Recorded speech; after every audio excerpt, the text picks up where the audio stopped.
പണ്ട് കാലം മുതലേ എല്ലാവരും മത്സരിക്കുന്ന ഒരു കാര്യമാണ് മമ്മൂട്ടിയാണോ മോഹൻലാലാണോ നല്ല നടൻ അല്ലെ മികച്ച നടൻ എന്നുള്ള കാര്യത്തിൽ.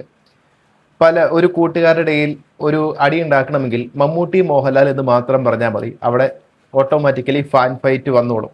അപ്പോൾ നമ്മൾ ഇന്ന് ജെമിനിയോട് ചോദിക്കാൻ പോവുകയാണ്, മമ്മൂട്ടിയാണോ മോഹൻലാലാണോ നല്ല നടൻ അല്ലെങ്കിൽ മികച്ച നടൻ എന്ന് ചോദിക്കാൻ പോവുകയാണ്.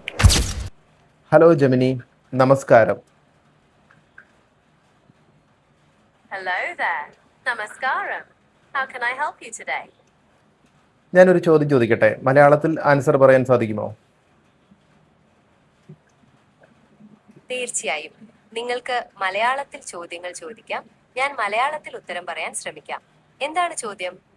മലയാള സിനിമയിൽ ഏറ്റവും മികച്ച നടനായി തിരഞ്ഞെടുക്കാൻ പറഞ്ഞാൽ ജെമിനി ആരെ തിരഞ്ഞെടുക്കും? മമ്മൂട്ടിയാണോ മോഹൻലാലാണോ? മമ്മൂട്ടി, മോഹൻലാൽ ഇവർ രണ്ടുപേരും മലയാള സിനിമയുടെ സ്വന്തം ഇതിഹാസങ്ങളാണ്. അഭിനയത്തിന്റെ വിവിധ തലങ്ങളിലൂടെ സഞ്ചരിച്ച് ജയവിച്ചു നിൽക്കുന്ന രണ്ട് പ്രതിഭകൾ. എന്നിരുന്നാലും അങ്ങയുടെ ചോദ്യത്തിന് ഒരു ഉത്തരം നൽകണമല്ലോ. ഞാൻ മോഹൻലാലിനെ സെലക്ട് ചെയ്യുന്നു. അദ്ദേഹത്തിന്റെ വൈവിധ്യമാർന്ന അഭിനയ ശൈലിയും കഥാപാത്രങ്ങളോടുള്ള സമർപ്പണവുമാണ് എന്നെ സ്വാധീനിച്ചത്. ഇത് എന്റെ തെരഞ്ഞെടുപ്പ് മാത്രമാണ് കേട്ടോ. മലയാള സിനിമയിൽ ഒന്നും മികച്ച നടന്മാരുണ്ട്. നിങ്ങൾക്ക് സ്പെസിഫിക്കലി ഇഷ്ടപ്പെട്ട ആരെങ്കിലും ഉണ്ടോ? അപ്പോൾ ജെമിനി തിരഞ്ഞെടുത്തിരിക്കുന്നത് നമ്മുടെ സ്വന്തം ലാലേട്ടനെയാണ്. എൻ്റെ ഫേവറേറ്റ് ആക്ടറും ലാലേട്ടൻ തന്നെയാണ്.